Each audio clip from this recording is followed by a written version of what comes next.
The Australian Touring Car Championship Round 7, the Coca-Cola Cup, continues at Calder Raceway, and we're following this great scrap between John Harvey in car number 3 and Graeme Crosby. This is time Computers Commodore number 6 as they work the front straight with John Barr closing on them. 13 laps down, 47 remaining. This is a battle, and Crosby pulls out to have a go under brakes. Can he get close enough? I don't think so. Harvey will hold station there, but John Barr is coming in very quickly on the back of this pair. Really sit back and enjoy the skill of Graeme Crosby now via our 7-Sport race cam through these very tricky S's, and Crosby just pulling out. Always just seems to be in just the wrong moment, or wrong spot at the wrong moment at the moment. And as soon as he gets a chance to straighten up, it'll be interesting to see how he goes. You notice Harvey tapping his brakes through the straight. So there's already some temp coming up into the brakes in the car. So Harvey works down towards Glowweave Corner. Crosby all over him. And right back behind them, you can see now John Barr going through, and Peter Brock has actually joined the freight train as well. There's Racecam looking out the back of the Systime Computers Commodore, and John Barr closing slightly on Graeme Crosby. Perhaps even just a little more than slightly. He's pulled well away from Peter Brock, and he's right on the pace now. And look at Crosby. This time he's got a better run. Closes under brakes. There's the shot from Racecam. Harvey at the wheel working. Crosby locks a brake. Harvey back down through on the inside and manages to take the placing away from him once more. But look at Crosby unleashing the horsepower, and through again on the inside goes John Harvey. John Barr in there as well. How did he survive that? And John Barr is now ready to roll towards the front. He's caught Crosby. Crosby may be held up by John Harvey, but Barr wants to get on even terms, despite the fact he's got his front bumper almost falling off with the little Nissans. I've got a feeling that Crosby's car is understeering just a little, or he's driving very deep into turns. He seems to run very well wide in these tighter turns. Incidentally, George Fury lapping in 62.1 seconds, so that's just a second off his qualifying pace. Right, here's a go. Harvey, Crosby in 6, and John Barr on the Valvoline Volvo number 4. They're holding down 3rd, 4th, 5th on the racetrack at the moment, and barely more than 5 seconds separate the top 5. Oh, what a manoeuvre. John Barr with his head down and the tail of the Volvo up, goes through on the inside, and Crosby would not have known where he came from. That gives you an indication of just how quick that Volvo is at the end of the straight here at Calder. And the talent of John Barr, the Australian driving champion in the Formula 1 class, or Mondial as we know it. His big chance this year with the Works Volvo team. And you can tell when he gets that head tilted forward that anything can happen. Next man on his list, John Harvey. Oh, look at Crosby. He's run wide in all sorts of strife. What will he do this time? Oh, how did he survive that one? Well, it gets you back out on the racetrack, but it cools the tyres down a bit too. Keeps going in that direction. He'll end up on runway 27. Not wrong, Waldo. Coming out of the bend now as they come the front straight away. Fury from this and about 2 car lengths back between those 2 cars, then 100 back to John Harvey with John Barr ready to strike, and I think Barr will make his move here on the inside, and he does just that. Has a little look, and down under brakes he comes on Harvey. So John Barr. Well, that's just brilliant driving, and obviously the Volvo with the braking capability to back up the driver.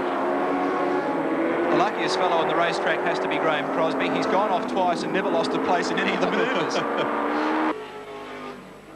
They drop over the hill, coming down now to Coca-Cola Corner, and John Barr goes through the number 4 Valvoline Volvo. Harvey sitting in behind him. Then Crosby has dropped off the pace. Brock picking it up to again on Crosby. A little smoke there, or whatever coming out the... well, could have been a brake lock up on John Barr's Volvo. Nothing to worry about as he comes down into Glowweave Corner. Look at him picking up the front wheel. Bicycling through here, using a bit of rubber too as he got it loose. He said to me yesterday with an enthusiastic smile, I have never enjoyed my motor racing as much. He said the car has been sensational in practice. It's the older car. It's been running now for 3 seasons. It doesn't have the tricky water injection or the engine management system, but he is making it work hard, and he is now only 3.5 seconds away from the leader. Here's the Castrol scoreboard. George Fury leading in car 30 from Glen, Seaton, and John Barr now in the Volvo 3rd.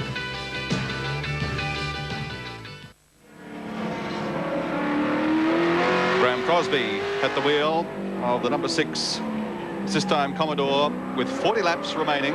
He's in 5th place in the Coca-Cola Cup, round 7 of the Australian Touring Car Championship. I tell you what, Graeme looks busier than Hans Tholstrup on his off-road activities. Well, it certainly is busy, but I'm a bit concerned. I saw a board held out with a 1-minute penalty. I don't know what the hell's going on. Well, our information is, Graeme, that they've pinged you for jumping the start. Oh, rubbish. Yeah, God, they've been picking on me all day. Have they really? Yeah, but yesterday it was because I missed a checkered flag.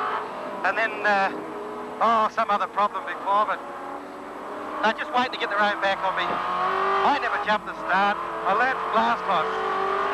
Tell me this, you've had some interesting off-track excursions so far. It's been a bit thrilling. Yeah, these things aren't too bad to drive when you got brakes. Oh, it's like that, is it? Yeah, I'm really having to use half the body as well, because I seem to have pushed the brake down and there's a big piece of steel under the bottom there, so I don't know what the hell's happening. I think I've got the brake bias is okay, but I don't think the front brakes are working as good as they should.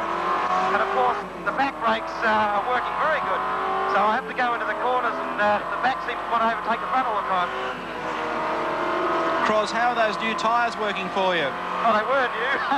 Actually, I'm pretty lucky because the tyres that I've got on the car at the moment are the ones I started Surface Paradise with. So if anything, Brocky's done me a good turn. It hasn't cost me $1,300 for a set of tyres. I said before, I reckon you're the luckiest bloke on the track. You've taken 2 excursions in the grass, but you didn't lose a place. No, that's a trick round. You don't have to lose any time round here. Because the corners, when you do come off, they sort of coincide with where you get back on again. I'll just see if I get past this thing without... Well, thank you. That makes life a bit easier, doesn't it? Yeah, but hang on, I'm going to get around the corner first. Can you feel yourself making any ground up on John Harvey? Oh, yeah, but look at these other blokes. These Commodores really have a brake problem. And I notice I've got, John in front of me, but I've got Peter creeping up behind as well. Just as long as it stays there, I'll be happy. What about the new circuit, Graeme? You enjoying it? Yep, I can verify that the grass is very slippery when you get off. It's all part of the fun. Yeah, it certainly is. Well, you had bad luck, of course, in Surface Paradise with a no finish there. And where you're running on the road at the moment, I would think that the other Commodore drivers would be having similar brake problems. Yep. That was very good, Graeme. Oh, you like that? Yeah, it was excellent. Oh, there's another one. Yeah, that's a problem I can see with John. He's definitely got a brake problem. Now, I don't know what about Peter. He seems to be coming through. Now, I don't know whether he's got the same sort of problem as what I've got. Because I'm having to brake very, very early. He's right on your hammer now, Cros. Oh, that's all I need for you to tell me he's there as well. What about we let you go and get on with that for a while? We'll come back to you later. Yeah, okay, no problem. I just have to make sure that Peter, when he does pass me, doesn't take one of his guards with him.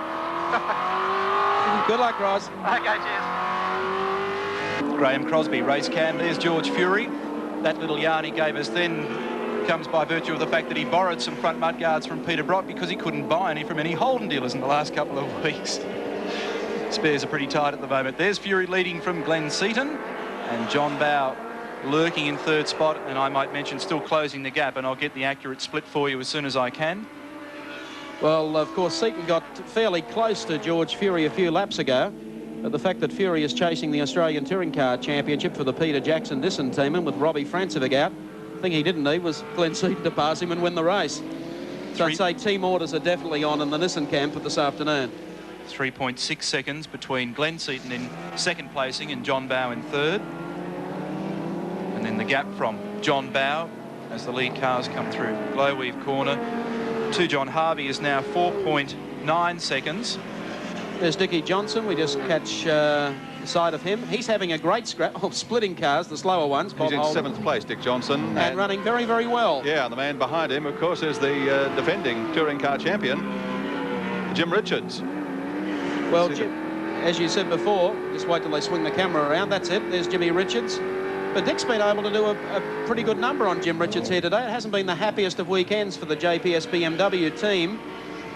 Well, Jimmy, of course, won this corresponding race last year after they all got into heavy metal with Robbie Francevic. His Volvo not looking the best. They have had a lot of tyre problems, the JPS crew, this weekend. That's been the bugbear for them.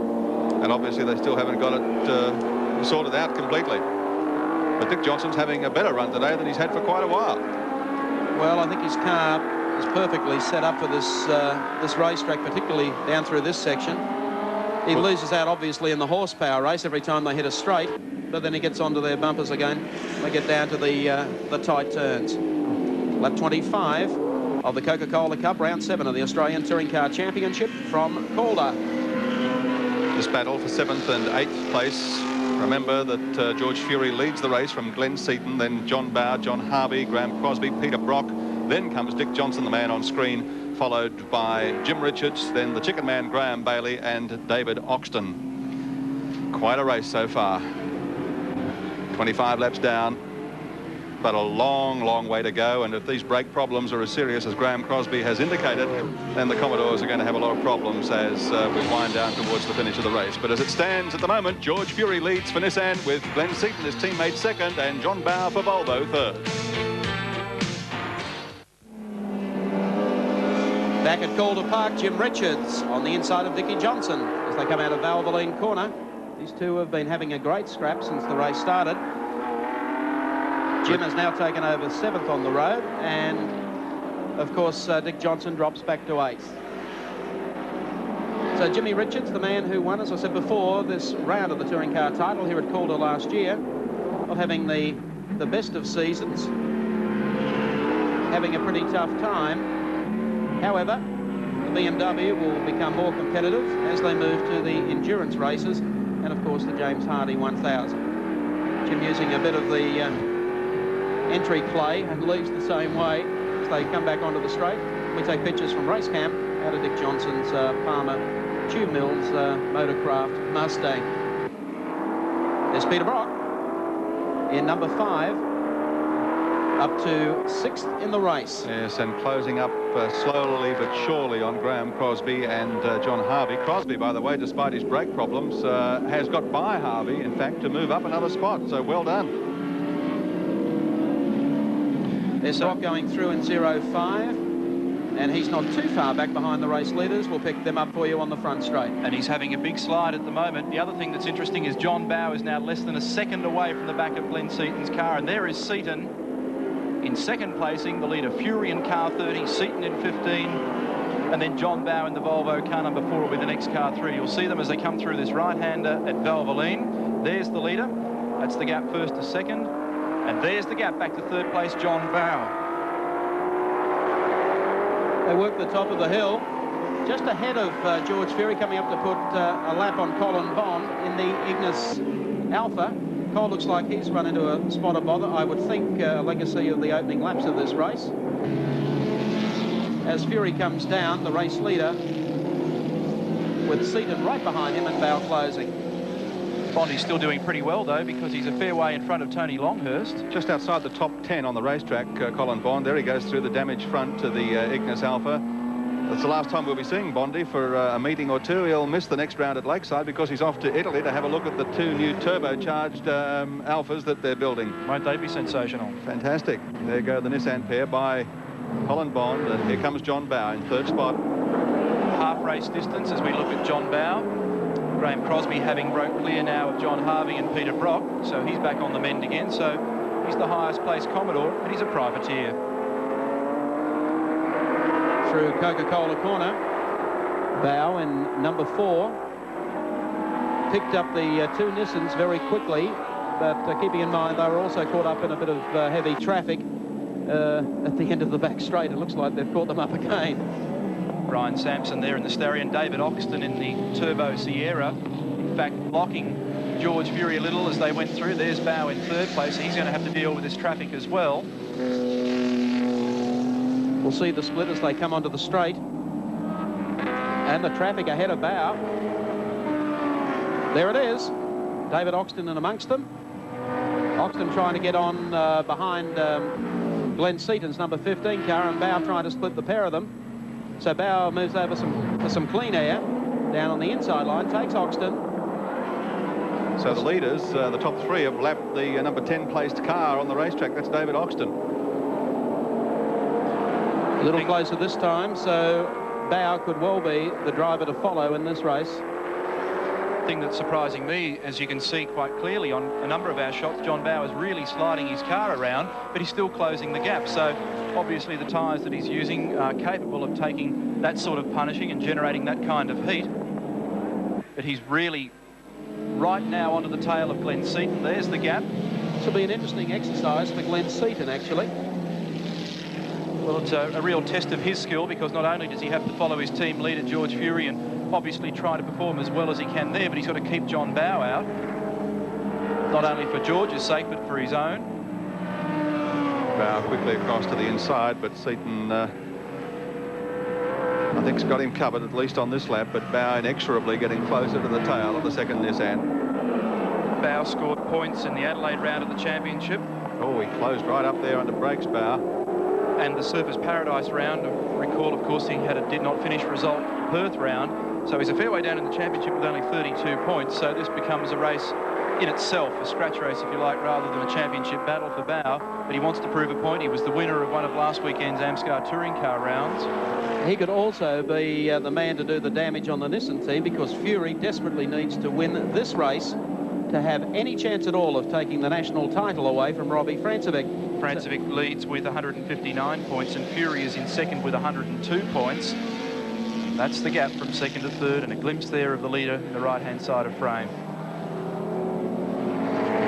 They come back onto the finishing straight, and there have been a couple of incidents in the field. We've noticed a couple of the cars go off. However, we've caught all of them for you. In the meantime, well, let's pick up on this particular incident at the end of AGC straight. That's Murray Carter. Oops. Drew Price in the front-wheel drive Corolla taking evasive action. Jim Richards goes through neatly. Likewise, Dick Johnson. So Drew coming off second best there in car number 11. Well, Murray driving the unsponsored, or I shouldn't say that, the non-factory Nissan. Meanwhile, back at the front of the pack. The front of the pack is closing rapidly on the Chickadee. Oh, George has got it around sideways. Saved it. Oh, gee, that was a very narrow escape for the race leader, George Fury. Almost ran right up under the tail of Graham Bailey's car. They come out of the bend. We'll see them on the front straight as we get the wide look at as they come across the line. And there is Fury in 30. Now, Fury, I would think, would have the message that Bowe is starting to climb all over Glen Seaton. Seaton wants to protect the lead that Fury's built up. Well, I reckon Seaton's having a go, and he is. He is now. If George has got a problem, then he shouldn't hold back. He just should go for it. He'll regret it in years to come if he doesn't. So Seaton now in the lead, car 15. I think it's the first time this young fellow has led around at the Australian Touring Car Championship, and what a fine job he's doing. George Fury back into second. The great shot of the cars come across the top of the hill. And look at Bowe. Straight down on the inside. Sorry, George. Bowe's through. Their second spot goes to Volvo. I reckon Fury may have some sort of problem. Yes, he wouldn't be that complacent normally. Graham Bailey there in the Chickadee Commodore behind. He's had some terrible handling problems all weekend. So John Bowe on the move. Car number 4 in second position, having qualified in 5th position on the grid. So Fury is back to third. Glen Seaton now takes over the front running for the Peter Jackson Nissan team, and a handy lead too over John Bowe, George Fury. That's the order. Then a long way back then to Graham Crosby in the number 6 Systime Computers Commodore. And Crosby has given both Harvey and Rock a real caning and continues to pull the gap away. Well, considering he's had 2 off-track excursions, he's done very well. He's obviously got the right tyres. Bowe is using the new Dunlop radial, what they call DO6 soft racing compound. Check of lap times will tell you why Glen Seaton's in front. 61.49. Let's recap the placings for you. Glen Seaton leads in the Skyline. John Bowe on the Volvo second, and Farmer George is third. The action is up front with 22 laps remaining in the Coca-Cola Cup, round 7 of the Australian Touring Car Championship from Calder. Glen Seaton on screen, car 15. The Nissan Skyline Turbo leads from John Bowe, and then Seaton's Nissan teammate George Fury, the man who had led the race for so far, but suddenly gave it up very quickly, first to his teammate, and he's also been passed now by Bowe, and Bowe is the charger. Bowe and how, the cry went out. 1.2 seconds, Seaton to Bowe. It's putting a lot of pressure on young Glen Seaton. He's responding quite well. Richards has got offline, driving very, very well indeed, but Bow is just picking up ground all the time. From George Fury in 3rd position back to 4th place to Graeme Crosby, it is 9.6 seconds. Crosby 4th, John Harvey still 5th. Team leader for the mobile crew, Peter Brock, is closing quickly on Harvey. There's Glen Seaton. Seaton's performances so far in the championship have been a bit topsy-turvy. Well, he hasn't survived the first lap in plenty of them. That's right, he didn't survive at all at Sandown. One way or the other had strife there. They had more problems in Adelaide when they were experimenting with new pistons in the Nissan Skylines, and they didn't work, obviously, because both of the team cars ended up parked in pit lane. He then finished 2nd at Wanneroo over in Western Australia, and then a 13th from Surfers Paradise, where he tangled horns with Graeme Crosby. Once again, they head down to Glowweave Corner. This is where Bow starts to pick up the inside front wheel on the Volvo. Little bicycle act through here. Top two continue to lap in shade under 62 seconds. Well, that's right on their qualifying pace, so there's no sandbagging going on at all. 20 laps remaining. Still 1/3 of the race distance to go, so there's plenty of time for things to happen. One of the things that's really surprised me, Gary, is that other than Robbie Francevic, there has been a lack of drama. People haven't been dropping into the pits and running into another carving motor cars up. Colin Bond obviously had a small mishap that damaged the front of his car. We saw Murray Carter take a harmless spin out. A couple of other cars were very careful to avoid him, but as you say, apart from Robbie Francevic, the retirees have been very few in number. Particularly when you compare it to, say, Surfers Paradise, where there seem to be some wrecks all over the place. The clock on Glen Seaton at the moment to see how his lap times are shaping up. John Bow getting just a little bit closer all the time, and I think he's doing it fairly easily because the car is not sliding around nearly as much as it was in the early stages. So I suspect that John Shepherd, the team manager of the Volvo dealer team, is giving John Bow plenty of the right sort of information, and they're now calculating their way to the checkered flag. Still a long way to go. Here's Bow putting a lap on Bob Holden. Bob moves to the outside, gives the front runners plenty of room. And Bow once again closes up through Valvoline Corner. There's George Fury, still running a very solid 3rd as they head up the hill and down towards the next turn at Coca-Cola. This engine of John Bow's running 1.48 bar turbo boost on the engine, an engine built in Australia by John Shepherd. As I said before, not nearly as technically sophisticated as the engine used by Francevic. It lacks the water injection and the electronic management engine system, which constantly senses everything that's going on in the engine, because the big problem with these cars is they tend to detonate. And that's something that the team have been working hard on for the last couple of weekends. They're now obviously getting results. They are indeed also building a new car for John Bow, which we expect to see in around about 7 or 8 weeks. 18 laps remaining in this race. Glen Seaton leading, John Bow, then George Fury. In fact, only the top 8 cars are now on the front running lap. That's Seaton, Bow, Fury, Crosby, Harvey, Brock, Jim Richards and Dick Johnson, but I think Dick Johnson's going to find himself being lapped very shortly by Seaton and Barr. Computer printout tells me that Seaton is still the fastest man on the circuit, 61.4 seconds, and that's almost down to the pole setting time of George Fury, 61.23. Well, you mentioned Dick Johnson. Might be in the firing line for the front marker shortly, but there's Dickie Boy, and we've got him on screen with race cam, and you've been having a good scrap with Jimmy Richards, Dick.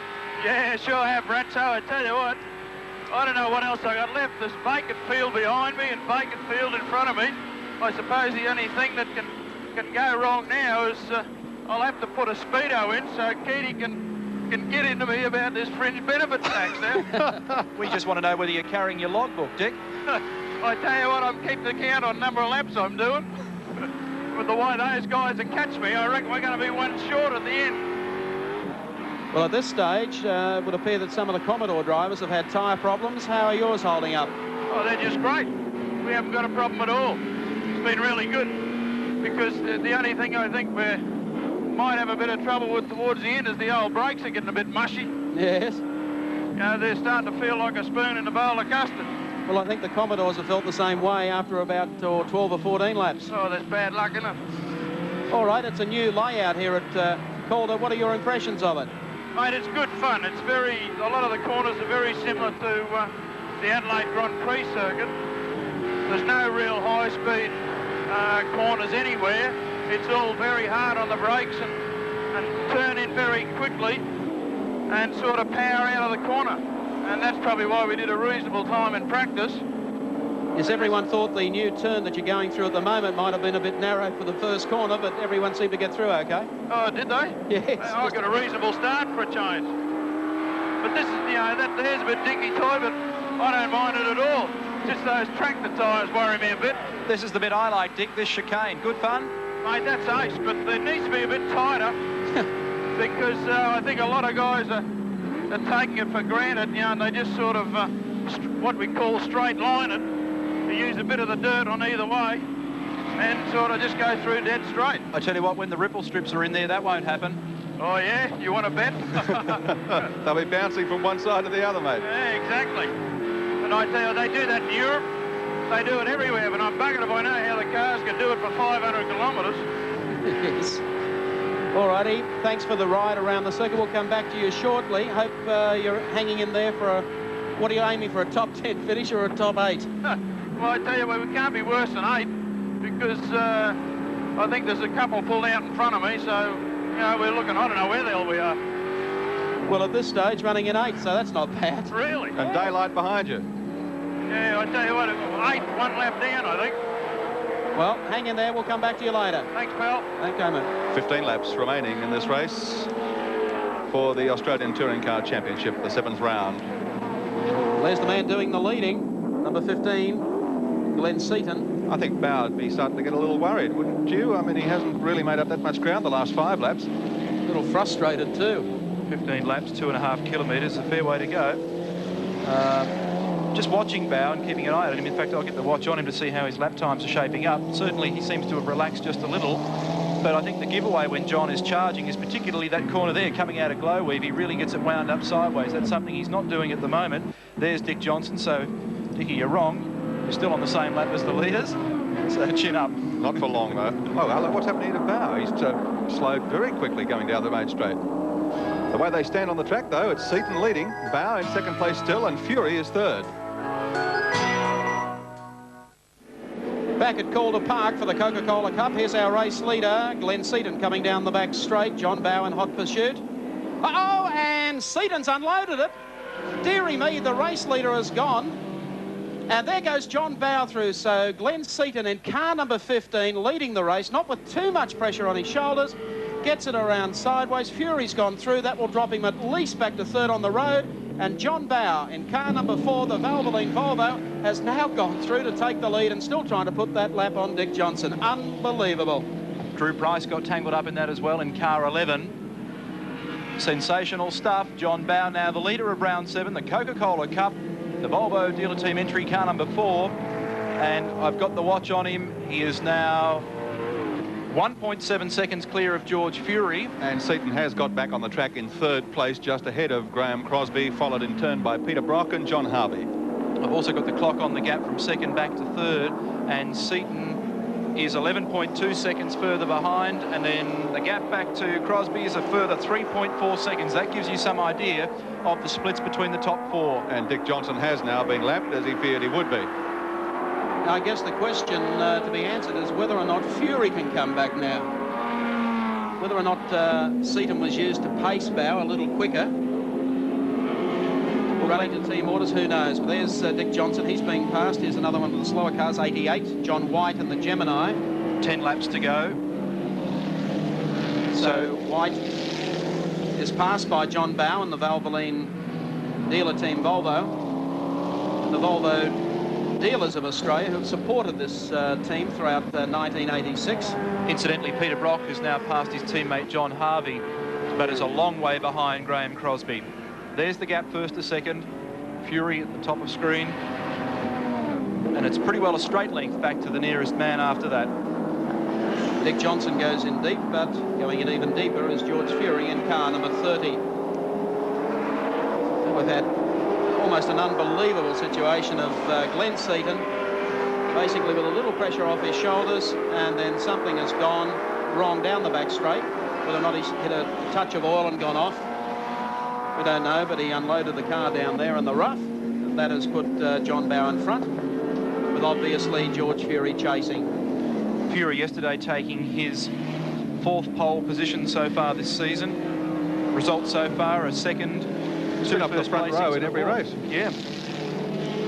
So that's a remarkable effort, and 2 race wins up his sleeve. And as we've mentioned already, with Robbie Francevic out of the race very early today, a win here today would really throw down a big challenge to the NZer from George Fury for the touring car title.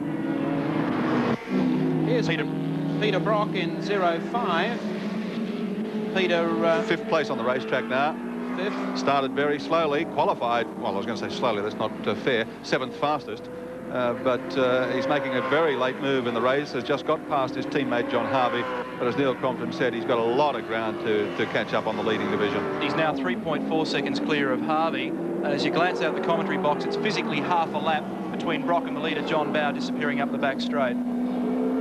Well, Brock and his team have been playing at setting their car up for enduro racing, particularly the 24-hour race at Spa the first weekend of August. They're testing next Wednesday and Thursday out here for 26 hours with Alan Moffat, Neil Lowe, John Harvey and Peter Brock, 14 sets of tyres and back-to-back running. So that's going to be very interesting, but they're going to have to find just a little bit of pace, because at the moment the Volvos and the Nissans are hard charging. Brock locking up a front right as he goes through the right-hander at the S's.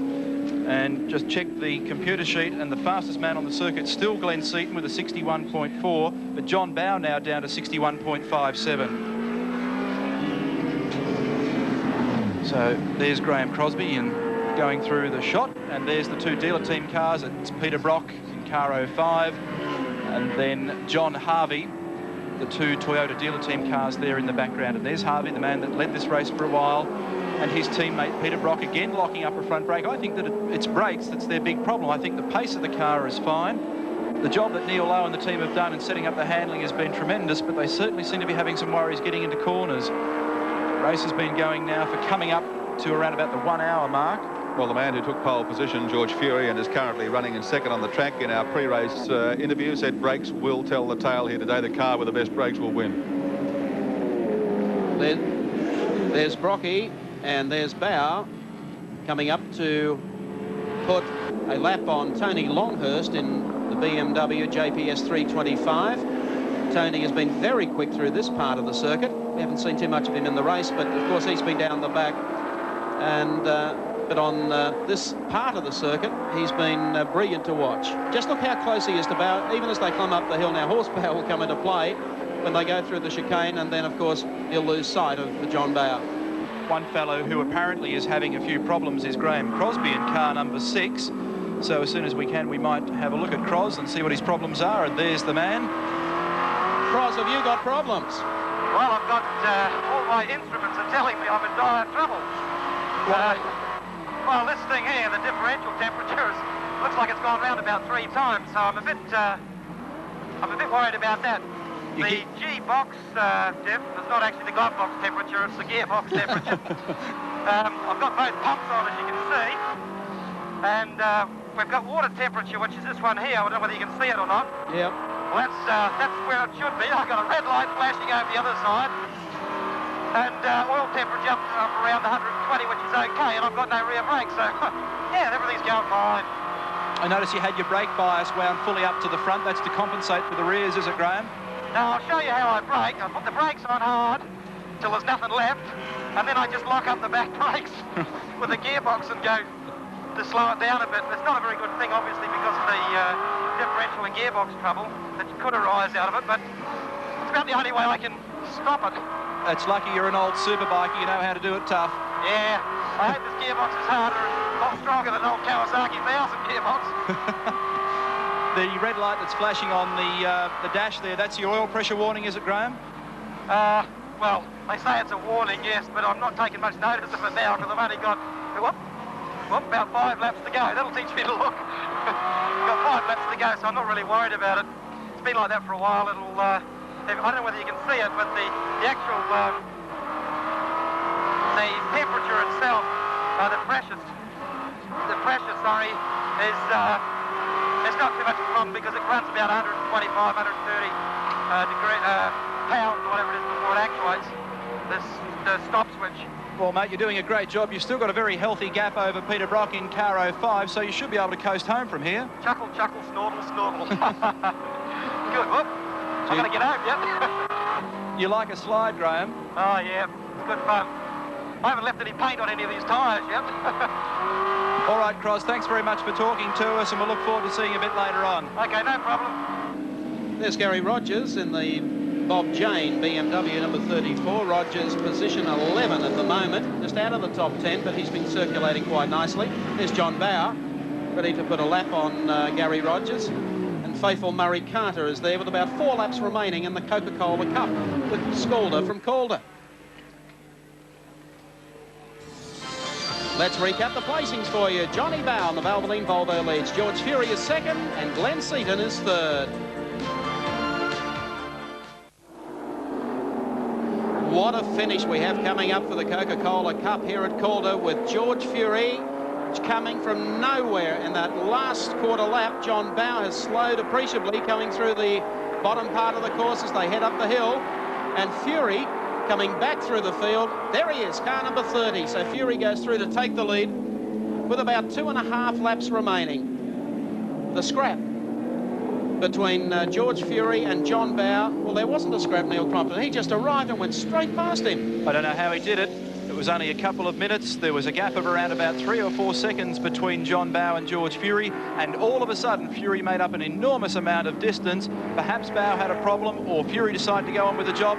In fact, as I look out my commentary box now, I can tell you that Bow has had some problems because he's dropping well away from the back of the lead car. There he is in the background. Now, the gap back to our third place, Glen Seaton, is still fairly substantial. In fact, with all the panic on here, I'm trying to sort out some times. The last lap board has come out. This will be the most sensational finish of one of the rounds we've seen in a long time. George Fury, I think, is going to come home scot-free. And how he got away with that, I'll never know. And I guess that he's probably saying the same thing. Well, Fury heads up the hill, drops down into the next turn of Coca-Cola, and easing away gradually from John Bow. In fact, he's opened a huge gap up on John Bow, who's still to come into sight. Last lap, the Peter Jackson Nissan Skyline of George Fury heads down to the right-hander, comes through here, down to Glow Weave. It's 8.3 seconds from Fury to Bow, but Bow is coming under threat from Seaton as George Fury comes through Glow Weave corner for the last time at the end of 60 laps for round 7 of the 1986 Australian Touring Car Championship for the Coca-Cola Cup, and it'll be George Fury who takes the checker. Look back for the battle for second and third, and Bow on the inside in the Volvo, and Seaton's rounded him up. Glen Seaton in car number 15 will take second placing, and Bow will finish in third. What a sensation. Orchestrated finish, you would think, on behalf of the Peter Jackson Nissan team. Graeme Crosby will be in 4th position, Peter Brock will be 5th. And closing all over Graeme Crosby. In fact, Brock picked up a lot of ground in the last couple of laps. However, there's your race winner, George Fury in car number 30, the Peter Jackson Nissan Skyline, 2 laps from the finish. Let's recap the placings for you. In the Coca-Cola Cup, the SCALDER from Calder. Fury is the race winner. His teammate, Glen Seaton, takes second. And John Bow, after all of that good work, finishes up with 3rd place. Well, that is certainly going to open up the championship just a little, Neil Crompton, with Robbie Francevic being out of contention and not scoring any points in today's race. George Fury acknowledging the cheers of the crowd, and why not? He and Glen Seaton, despite Seaton's off-track adventures, 3/4 distance, have been able to come back and still get a 1-2. You couldn't have got enough money on John Bow, about 5 from home. Taking a look at the point score, quick calculation, of course, Francevic has 159 points. George Fury now elevates himself to 130 points. And I'm just doing some calculations on Tony Longhurst, but Longhurst would appear at this stage to still have an unofficial 3rd place in the championship. He, of course, had 100 points before this round. Well, what are the interest in the next touring car round, a fortnight from today, of course, at Lakeside in Queensland, Sunday, June 15th. That's round 8 of the Australian Touring Car Championship. For Sydney racing fans, of course, there's a big meeting next weekend at Oran Park Raceway. That's their big reverse direction coming at you meeting. and that should provide plenty of thrills out there with tourism sports sedans and, of course, a round of the motorcraft Formula 4 driver to Europe Series.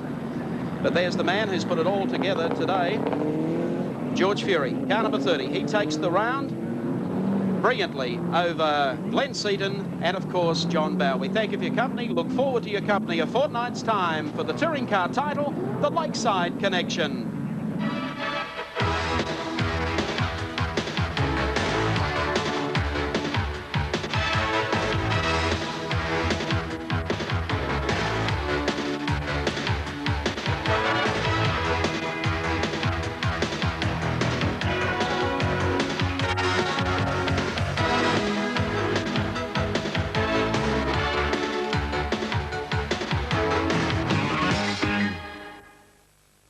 This afternoon's motor racing was brought to you by Goodyear, leading the world in tyre technology.